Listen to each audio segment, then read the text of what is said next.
नमस्कार, आप देख रहे हैं एसपीएन 9 न्यूज और मैं हूं आपके साथ मनीष कुमार सैनी। शिवसेना यूबीटी के राज्यसभा सांसद संजय राउत ने आम बजट को लेकर अपनी प्रतिक्रिया देते हुए कहा है कि यह चुनावी बजट है। मीडिया से बातचीत में रविवार को संजय राउत ने कहा है कि यह देश का बजट नहीं बल्कि चुनाव का बजट है। अभी बिहार में चुनाव है तो सारा बजट का झुकाव बिहार की तरफ ही दिखाई दे रहा है। संजय राउत ने कहा कि मोदी सरकार का हर बजट जो होता है वह चुनाव के लिए ही होता है, चाहे राज्यों का चुनाव हो, विधानसभा का चुनाव हो या फिर लोकसभा का चुनाव हो। हर बजट एक इलेक्शन पैकेज होता है। बिहार में तो चुनाव है तो बजट का ज्यादा हिस्सा बिहार को दिया जाएगा ना। संजय राउत ने यह भी दावा किया है कि भारतीय जनता पार्टी को अब एकनाथ शिंदे की जरूरत नहीं है।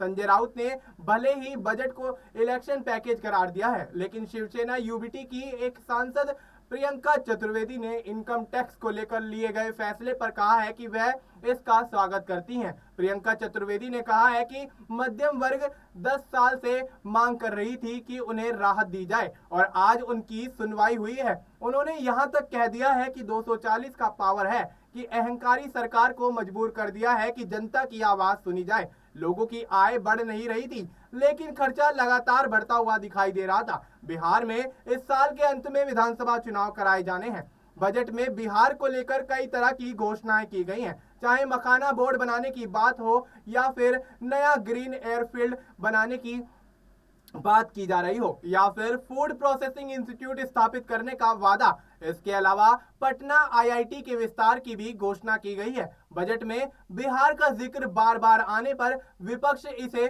चुनाव से जोड़कर देख रहा है और ऐसे में भारतीय जनता पार्टी और एनडीए के तमाम सहयोगी दल बजट पेश होने के बाद विपक्षी गठबंधन के दलों के द्वारा घेरे जा रहे हैं और विपक्ष ये इल्जाम लगा रहा है कि बिहार विधानसभा चुनाव को मद्देनजर रखते हुए बिहार को विशेष सुविधाएं बजट के अंदर दी गई हैं। अब ऐसे में इस मामले को लेकर सत्ता पक्ष किस तरह से जवाब देता है, ये देखना दिलचस्प होगा। फिलहाल आपको इस मुद्दे पर क्या कुछ लगता है, आप अपनी राय हमें कमेंट करके बता सकते हैं। बाकी देश और दुनिया से जुड़ी तमाम जानकारी के लिए आप देखते रहिए एसपीएन 9 न्यूज।